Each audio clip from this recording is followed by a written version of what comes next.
Assalamualaikum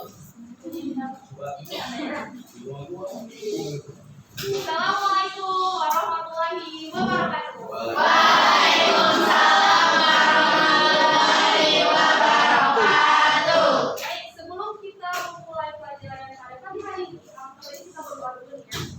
Oke, boleh tuh Kak Dito dipimpin untuk berdoa tentunya. Bersiap. Sebelum kita memulai pelajaran pagi hari ini, marilah kita awali dengan membaca doa belajar agar kegiatan belajar pada pagi hari ini dilancarkan oleh Allah Subhanahu wa taala. Amin. Berdoa dimulai.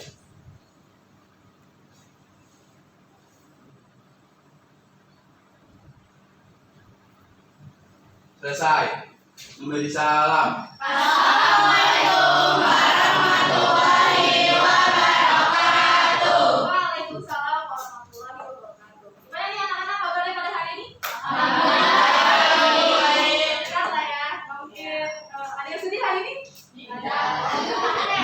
Gimana kabarnya? Saya kabarnya alhamdulillah sehat. Makasih sudah bertanya. Oke, sebelum kita mulai masuk ke materi ya, kita absen dulu, oke?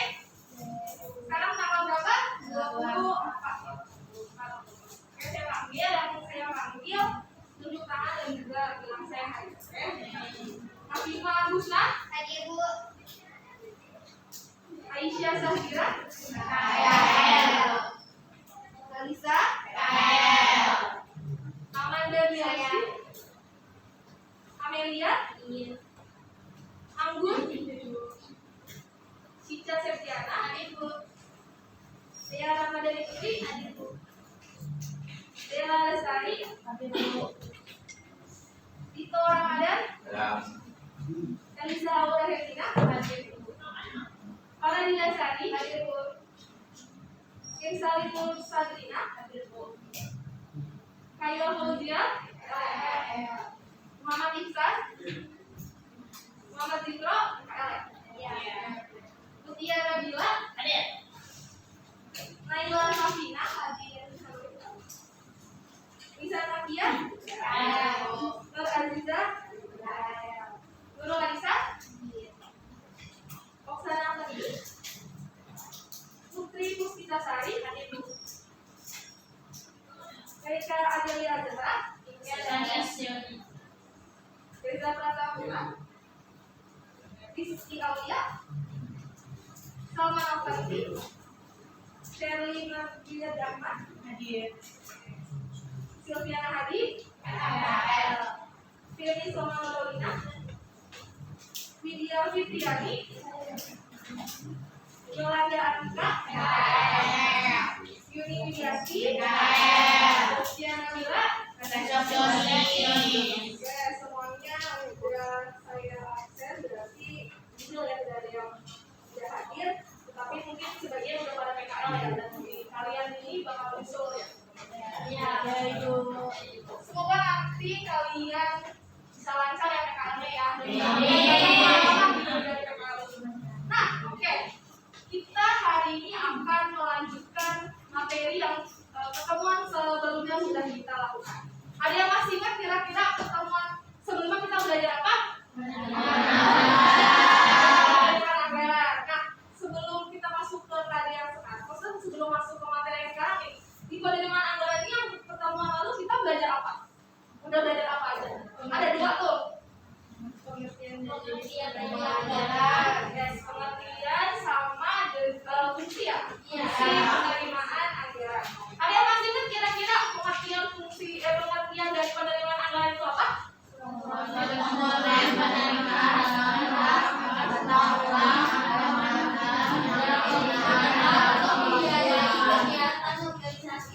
Mungkin kepada kalian biasa ya, untuk kalian review lagi sebelum masuk ke sini, sebelum masuk ke kelas hari ini. Oke, kita lihat ya. Nah, hari ini seperti pertemuan sebelumnya, kita belajar menerapkan penerimaan anggaran dan juga melakukan penerimaan anggaran kompetensi dasar.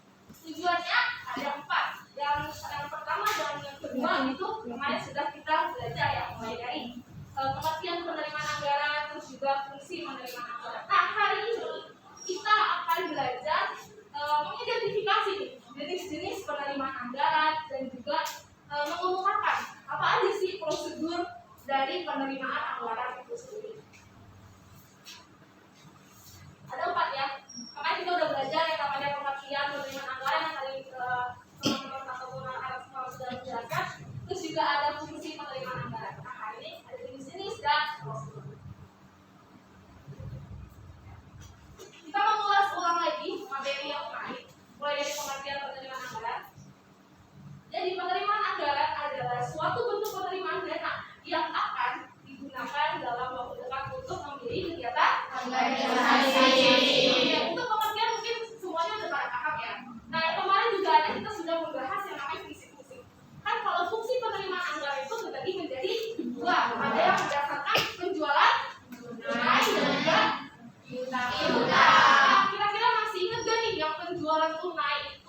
fungsinya ada berapa? Ada 5. Ada 5. Oke. Ya, jual tunai dan utang. Ada 5. Mulai dari penjualan, terus juga ada fungsi kas, fungsi gudang, pengiriman, dan akuntansi. Di sini ibu sudah memberikan apa ya? Biar kalian gampang mengingatnya di sini. Pekaan mantan. Jadi penjualan. Kas. Ibaratnya dari sini ya, dari gudang. Jadi soalnya saya kemarin bingung di sini gimana caranya. Jadi aja. Jadi pekaan. Itu adalah gudang. Terus itu adalah pengiriman. Dan juga adalah akuntansi. Jadi kalau misalnya nanti ibu tanya kira-kira fungsi dari penjualan tunai itu apa aja sih? Pekaan mantan. Terus selanjutnya ada fungsi penerimaan anggaran dari piutang, itu sama ya. Jadi untuk tunai dan piutang itu fungsinya ada 5. Jadi yang tunai adalah pekaan mantan.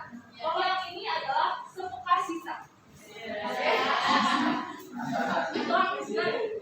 Jadi se-nya itu adalah sepekan yang terus penantian. Si adalah akuntansi dan sa ada pemeriksaan. Bisa dicatat ya.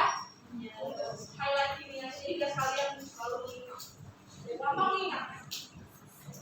Oke, dan sekarang kita mulai masuk nih ke materi yang selanjutnya, yaitu jenis-jenis penerimaan anggaran. Dan diharapkan untuk jenis penerimaan anggaran ini terbagi menjadi 3. Ada di sini ya.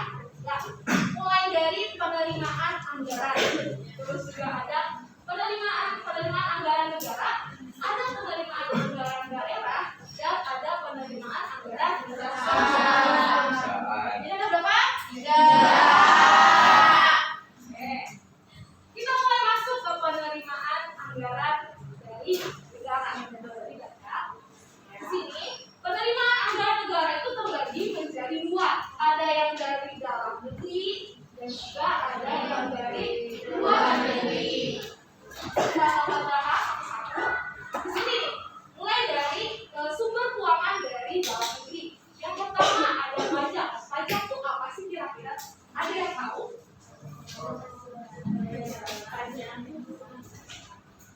Apa? Oke, jadi pajak nih, kalian biasanya pernah nggak sih makan di restoran gitu? Misalnya, makan di restoran itu kan pasti di bill terakhirnya itu ada yang namanya PPN. Itu namanya pajak. Jadi pajak itu bisa dikatakan adalah iuran yang memaksa dan wajib kita bayar. Contoh-contoh dari pajak, ada yang tahu apa aja? Pajak kendaraan, pajak bumi dan bangunan, Terus pajak penghasilan. pajak penghasilan. Pajak penghasilan tadi itu pajak misalnya makan, PPN. Nah, jadi pajak ini bersifatnya wajib. Kalau misalnya pajak ini tidak kita bayar, itu nanti kita akan terkena yang namanya denda. Kita harus membayar denda pajak tersebut karena pajak tersebut tidak kita bayar. Jadi kita akan mendapatkan surat untuk denda. Nah, di sini yang kedua adalah pencetakan uang. Maksudnya apa? Jadi gini, misalnya di Indonesia dalam keadaan bisa dikatakan defisit. Kalian tahu defisit? Waktu udah saya pernah jelasin defisit apa? Pembagian hasil. Defisit adalah pendapatan. Jadi pengeluaran itu lebih besar daripada pendapatan. Misalnya di Indonesia lagi defisit. Cara untuk melakukan penutupan defisit tersebut adalah dengan melakukan pencetakan uang yang dilakukan oleh Bank Indonesia. Jadi Bank Indonesia melakukan pencetakan uang, tetapi uang tersebut tidak boleh dicetak terlalu banyak dan disebarluaskan karena akan terjadi namanya inflasi. Jadi Bank Indonesia juga harus yang namanya menstabilkan gitu agar tidak terlalu banyak uang yang beredar di masyarakat. Oke. Terus juga ada yang namanya pinjaman. Kalau pinjaman biasanya ini kalau dari dalam negeri pemerintah itu meminjam uang kepada siapa? Kalau di dalam negeri bisa kepada pemerintah daerah ataupun ke BUMN dan BUMD. Oke. Dan itu harus dibayar walaupun kan BUMN sama BUMD itu kan punya dalam negeri. Kok harus dibayar? Namanya utang pinjaman itu harus dibayar.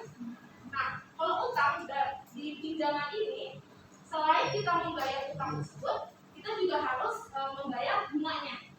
Oke. Terus ini ada pertanyaan? Ada? Oke, lanjut. Lanjut di sini ada sumbangan dan hibah. Sumbangan dan hibah ini hampir sama. Jadi sumbangan dan hibah ini adalah merupakan pemberian, gitu. Pemberian baik berupa barang ataupun uang kepada pemerintah.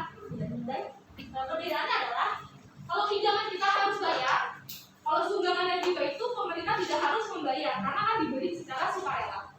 Masih paham? Oke. Terus juga lanjut ya ke denda dan sita. Contohnya apa? Misalnya Dito pakai motor nih ke sekolah, tapi tiba-tiba ada polisi lampu merah, nah ditilang dah tuh. Berarti kan Dito harus membayar denda tersebut. Nah ini yang dimaksud. Jadi uang denda tersebut akan masuk ke sumber keuangan dari dalam negeri. Itu ya. Di sini ada cukai. Cukai itu adalah iuran yang ataupun yang harus dibayarkan yang dikenakan pada barang-barang tertentu atau dari barang-barang luar negeri. Contohnya itu adalah pada minuman-minuman keras, tapi bukan es batu. Ini adalah yang ada alkoholnya. Ataupun yang cewek-cewek sering beli, apa tuh namanya sebenarnya? Yang K-popers sering beli album kan dari luar negeri. Nah itu tuh kena yang namanya cukai. Jadi bakalan di proses pajak cukai itu biasanya di negara sebelum didistribusikan oleh pos. Nah ada juga retribusi. Retribusi adalah apa ya namanya? Jadi ibaratnya kita mau pungutan yang kita harus bayar jika kita mau melakukan ataupun penyewaan sebuah tanah gitu. Misalnya ada juga parkir, contohnya pajak retribusi parkir. Nah di sini biasanya perbedaannya sama pajak. Kalau pajak itu kan dibayarnya secara wajib ya, hukumnya wajib. Nah kalau retribusi ini bersifat itu ekonomis. Jadi misal kita mau parkir, kita harus membayar parkir tersebut baru kita dapat parkir. Ataupun misalnya kita mau mendirikan suatu usaha, kita harus membayar yang namanya retribusi. Baru kita bisa menjalankan ataupun melaksanakan sewaan mendirikan bangunan tersebut. Oke. Terus di sini ada penyelenggaraan undian dan hadiah.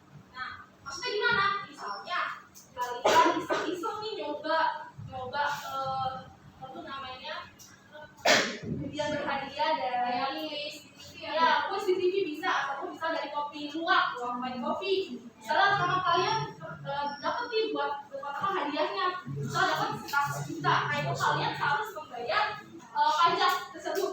Jadi uang yang kalian dapat itu yang 100 juta itu sebenarnya belum bersih, jadi harus dipotong pajak. Nah uang tersebut masuk ke dalam sumber keuangan dari dalam negeri. Yang terakhir adalah keuntungan BUMN dan BUMD.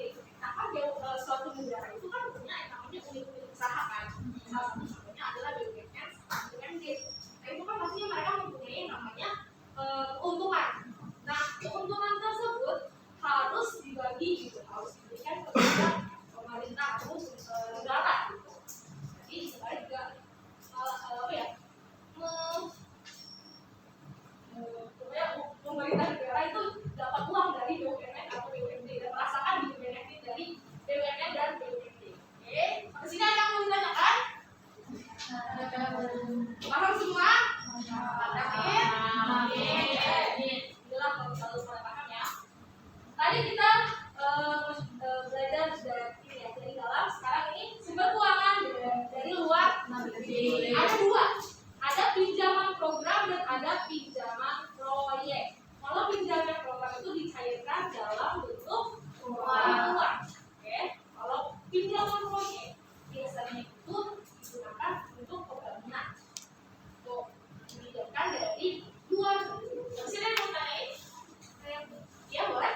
Jadi perbedaan dari pinjaman program sama pinjaman proyek itu apa? Oke. Makasih atas pertanyaannya. Jadi gini, anak-anak, di sini kan ada pinjaman program sama pinjaman proyek.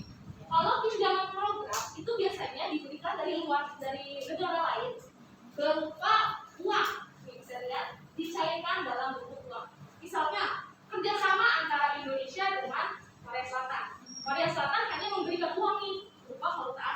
Mata uang Korea Selatan apa? Won. Nah, jadi orang Korea itu memberikan uang kepada Indonesia berupa won dan dicairkan dulu nih ke dalam rupiah. Tuh. Dan biasanya kalau pinjaman program ini masuknya itu untuk pembiayaan APBN. Kalau pinjaman proyek itu berupa pinjaman untuk pembangunan, entah itu uang ataupun mesin-mesin yang didapatkan dari luar negeri. Jadi berupa proyek untuk biasanya pembangunan, entah itu jalan, entah itu bisa juga gedung, ada kerjasama kira-kira seperti itu. Kan? Sudah paham? Sudah paham. Jadi ya kalau pinjaman program itu dicairkan dalam bentuk uang, kalau yang pinjaman program itu tidak bisa, tapi untuk pembangunan. Oke. Di sini ada yang mau tanya lagi?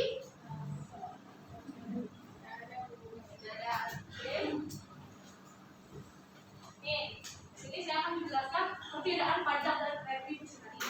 Di sini ada perbedaannya ada 1, 2, 3, 4, 5. Di sini ada pajak dan retribusi.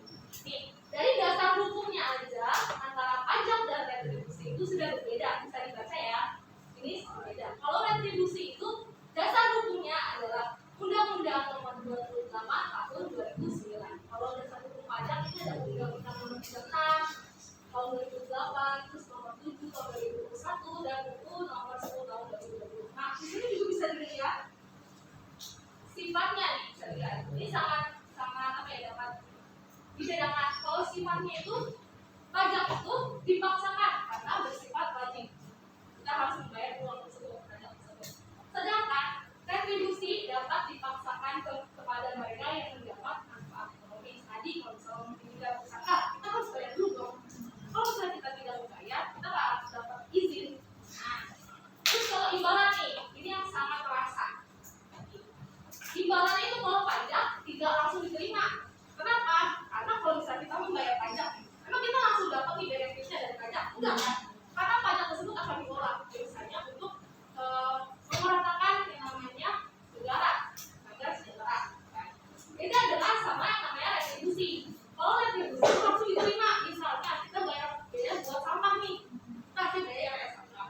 Terus sampah kita langsung dibawa kan, langsung dibuang. Nah, itu perbedaannya. Kira-kira paham gak nih perbedaan antara pajak dan retribusi? Kalau retribusi itu manfaatnya langsung kita dapat rasain. Kalau misal pajak nggak bisa kita rasakan secara langsung, karena mungkin aja bisa bertahun-tahun kemudian baru kita rasain gitu. Misalnya perjalanan nih, pajak bisa aja buat perjalanan. Misal bisa baru kita rasain itu 10 tahun kemudian.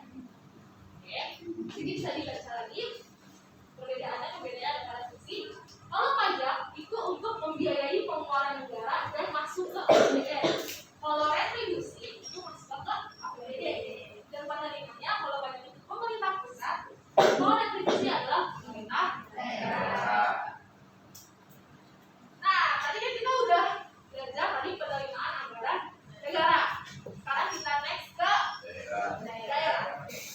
Nah, di sini untuk penerimaan anggaran daerah itu terbagi menjadi 3.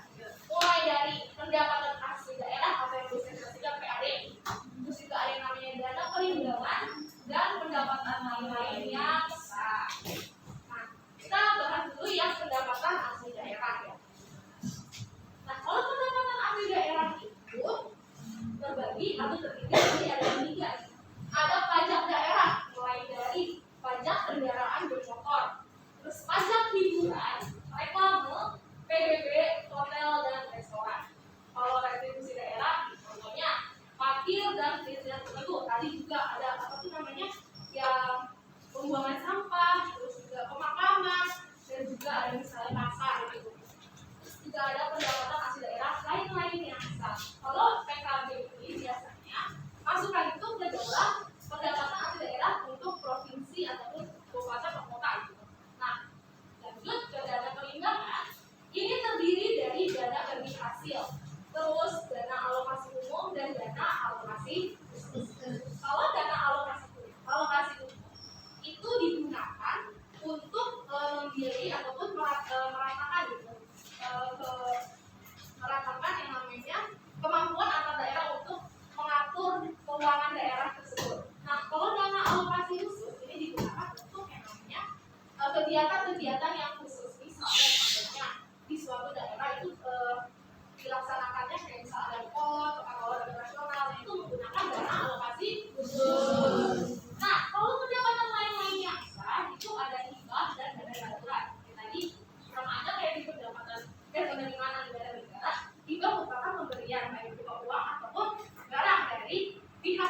dan KMA harus dibayar. Nah, kalau dana darurat ini adalah dana yang disimpan untuk kegiatan ataupun agenda-agenda secara darurat, misalnya adanya gempa bumi ataupun yang lainnya gitu yang bersifat darurat gitu. Nah, ini menggunakan dana darurat. Ada yang mau ditanyakan di penerimaan anggaran daerah ini? Ya, udah pada paham? Clear? Oke. Kalau misalnya masih bingung-bingung gitu atau masih kurang paham, boleh tanyakan ya. Nah, kita masuk ke penerimaan anggaran perusahaan. Jadi, untuk bentuk penerimaan anggaran perusahaan itu ada beberapa hal. Ada mulai dari modal, terus juga hasil penjualan produk dan juga harus masuk modal yang disimpan oleh para investor atau pemilik modal.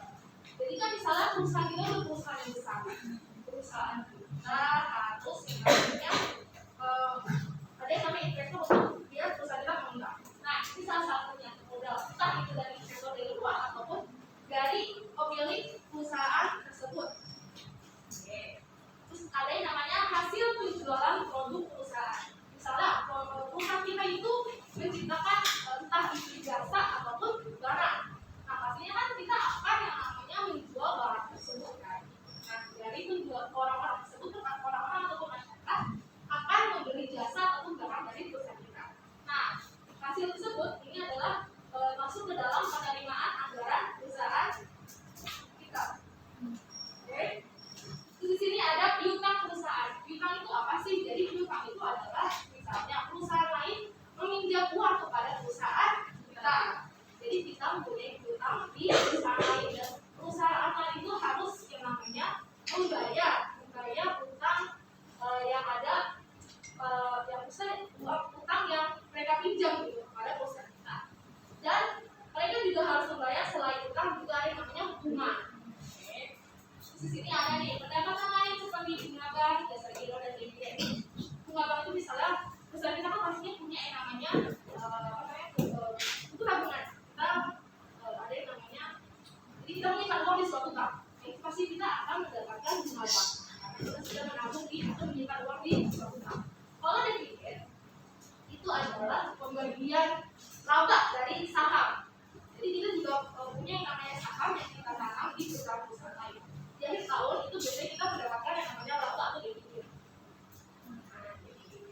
Terus di sini adanya penjualan aset perusahaan yang sudah tidak terpakai. Misalnya perusahaan kita mempunyai tanah ataupun aset yang sudah tidak kita pakai, daripada sudah kepake, mendingan kita jual untuk masuk ke penerimaan anggaran perusahaan kita. Jadi kita punya modal lagi. Terus juga adanya pinjaman dari bank ataupun pihak ketiga. Terus ini ada yang mau tanyain dari penerimaan anggaran perusahaan, daerah, sama negara? Ada? Oke. Kalau tidak ada, berarti kita masuk ke prosedur penerimaan anggaran.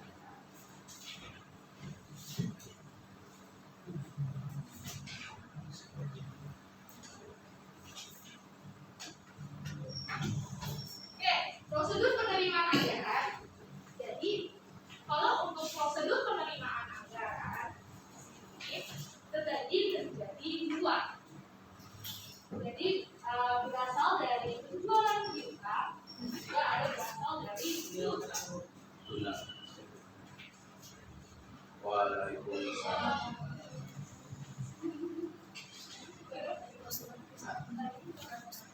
Anggaran itu dibagi menjadi dua nih nanti.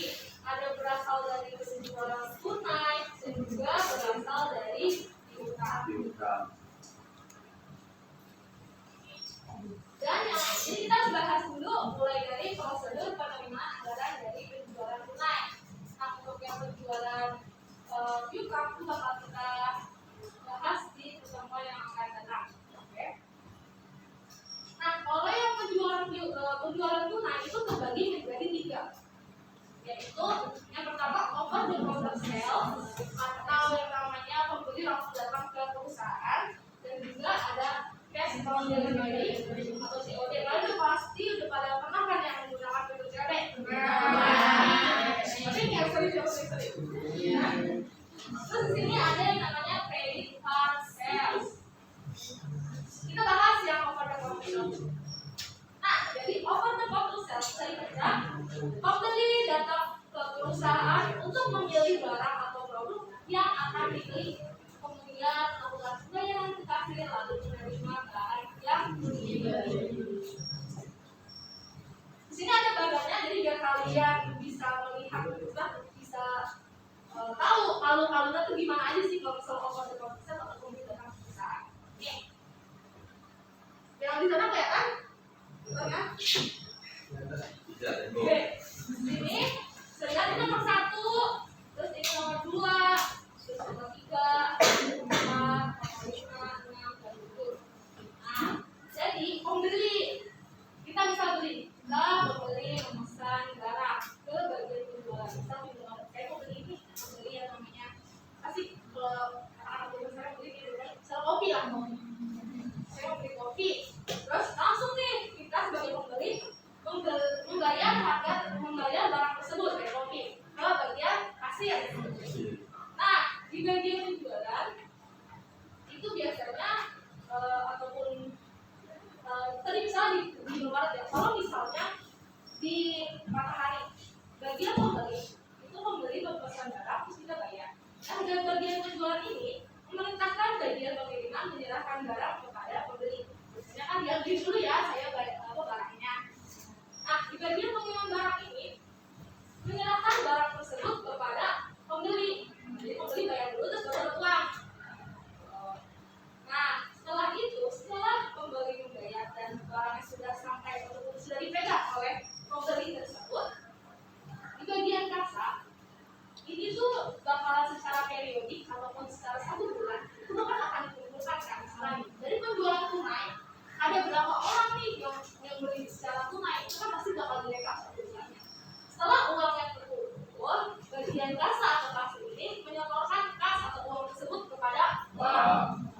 Nah, terus juga bagian pengirim. Jadi kalau bagian kasa udah kelar nih ke bank nih. Terus selanjutnya bagian pengiriman barang itu akan komunikasi ke bagian akuntansi untuk mencatat pendapatan penjualan. Nah, setelah si kasa ini kan tadi kan nyetor uang ya. Si kasa ini tugasnya apa lagi?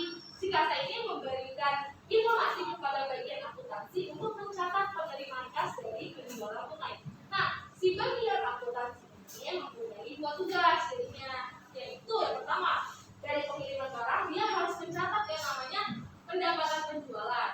Sedangkan dari bagian kasa, si bagian akuntansi harus mencatat penerimaan kas dari penjualan tunai. Sampai sini ada yang mau tanyakan? Ada?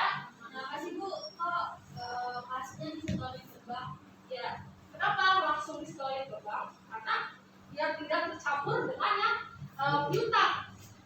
Nah, jadinya kalau dipikir lebih mudah yang penerimaan kas dari komponen komersial daripada yang COD ataupun credit card sales, karena kita sudah memegang modal secara langsung kan, jadi tinggal kita setor aja ke bank, jadi kita cuma tinggal melakukan yang namanya pencatatan aja.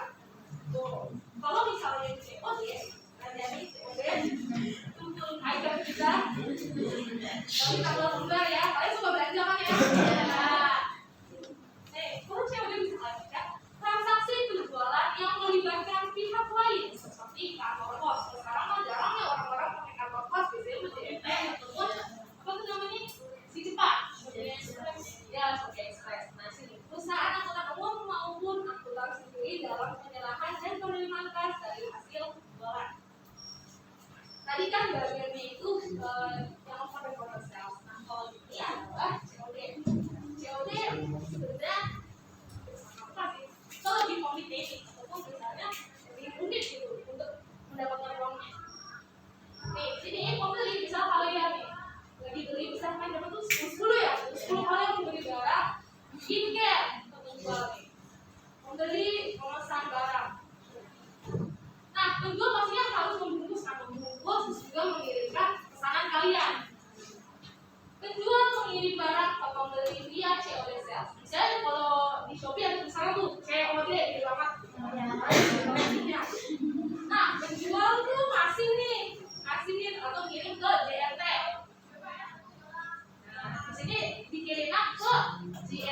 cabang dekat-dekat rumah penjual. Nah, dari kantor JNT si penjual itu dikirim nih barang nih ke dekat kantor JNT dekat rumah kita. Ya, kantor pos mengirimkan barang ke alamat pembeli.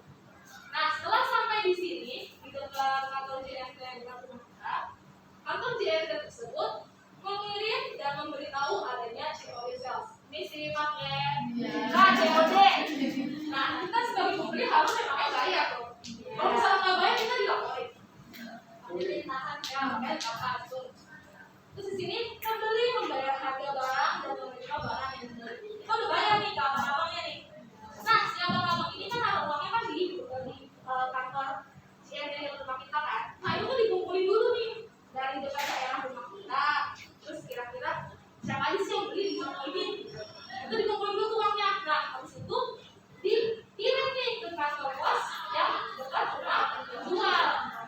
Nah, kalau udah sampai di sini, kantor pos mengirim memberitahu penerimaan kas dari COD sales. Jadi setelah sampai uang di sini, barulah kantor JNT penjual ini mengirimkan uangnya ke penjual si Shopee tersebut. Baru deh si penjual sticknya ini baru dapat uang. Oh, masih tambahan ada yang bertanyakan? Biasanya kantor pos itu mengirim uangnya itu melalui transfer atau kayak uang itu gitu.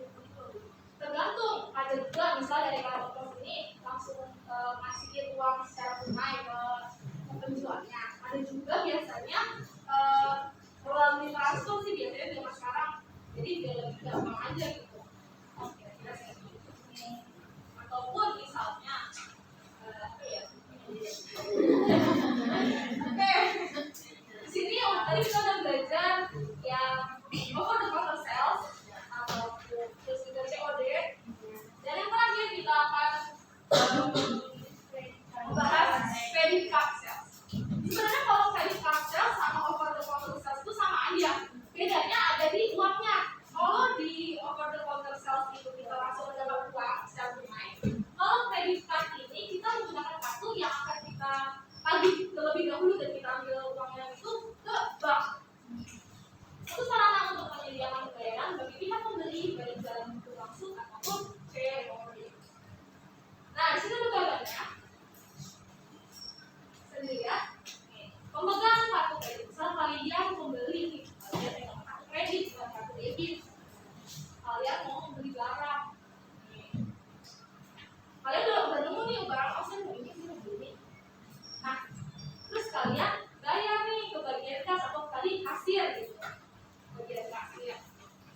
Nah, pemegang kartu kredit memesan barang, terus juga pemegang kartu kredit membayar dengan kartu kredit. Tapi sebelum itu, sebelum membayar, di bagian penjualan ini memerintahkan bagian pengiriman menyerahkan barang kepada ini. Jadi bagian penjualan ini berkomunikasi dulu kepada bagian pengiriman barang. Oh ya, beli nih kredit.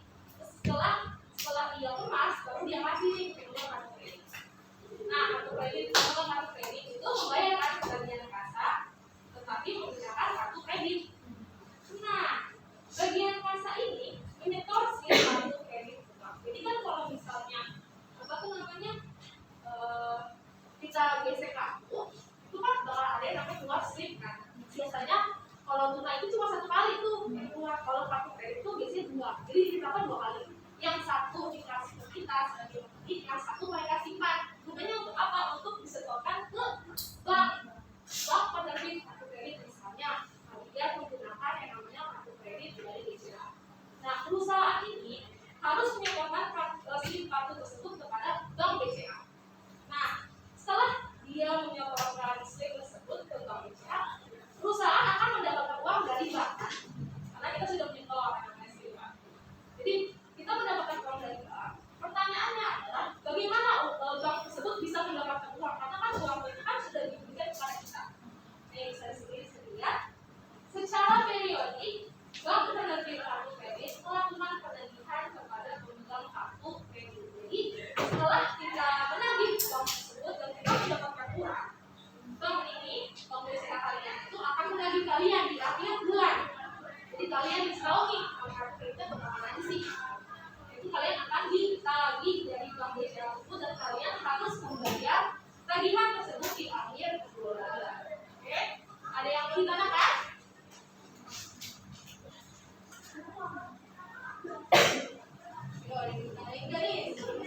lainnya.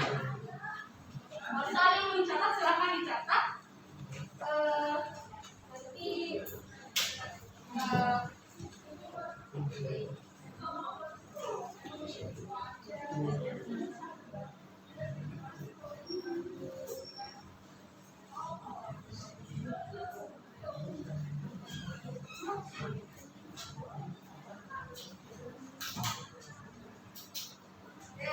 kembali kita mengulas tadi, ya saya sudah jelaskan mulai dari jenis penerimaan ada berapa?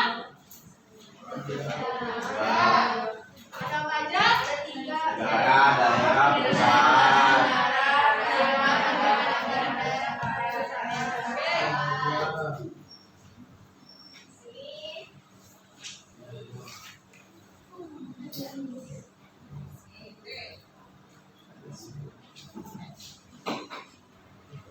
Kalau memang udah pada apa nih? Kita mengulas lagi ya. Kita mengulas lagi. Nih, untuk mengasah pengetahuan yang baik ya kan? Kira-kira dicatat nggak nih tadi? Ya. Terus mari kita bermain ya. Ada mau nggak bermain nih? Dari sini saya punya kata kecilan. Kalian harus bisa kelas ya tahu jawabannya kira-kira apa sih? Oke. Jadi kita mulai dulu dari yang mendasar ya. Jadi kita mendasar dulu. Oke, nomor 1 bisa dibaca. Pajak daerah, terus retribusi daerah, ada hasil pengolahan kekayaan daerah, keuntungan dari perusahaan-perusahaan negara dan lain-lain merupakan penerimaan anggaran daerah. Penerimaan anggaran daerah. Oke. Pendapatan asli daerah. Oke, kita lihat ya. Kira-kira jawaban apa tadi? Ada 2. Ada cuma 3 kontak. Jawabannya adalah Oh. Oke, lanjut. Sini. Keuntungan daerah yang digunakan sebagai pembayaran atas jasa atau pemberian izin nih, tadi pemberian izin. Retribusi. Apa? Retribusi. Oke, kita lihat ya. Yes. Oke. Ada pertanyaan untuk retribusi ini? Ada. Bisa tadi ya? Ya, bisa. Terus nomor 4 nih. Transaksi penjualan yang melibatkan pihak seperti kantor pos terdiri dari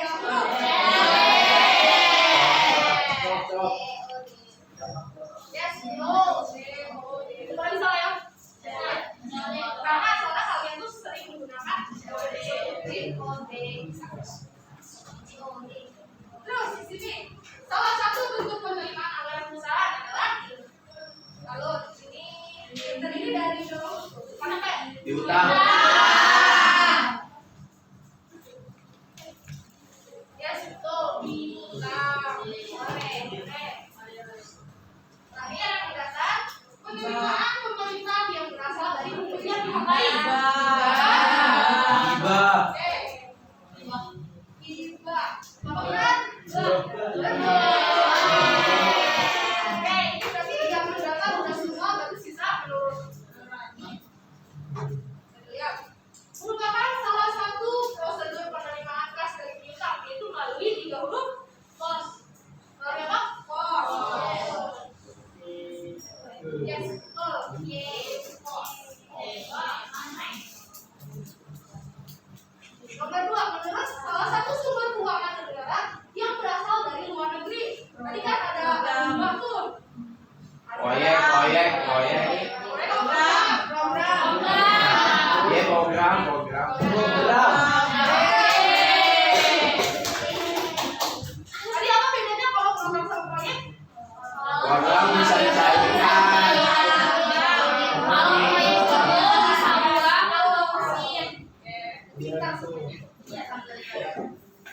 Nomor 5, dana yang dialokasikan dengan tujuan untuk melakukan pemerataan kemampuan keuangan daerah adalah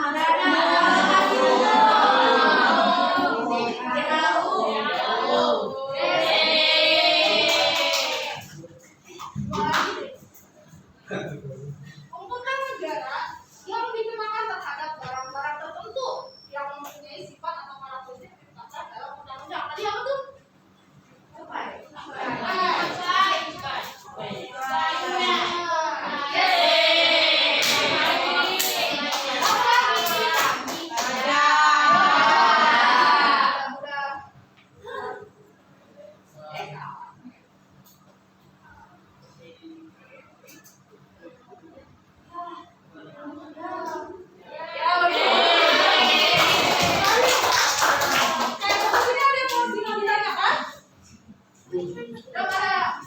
Insya Allah. Insya Allah.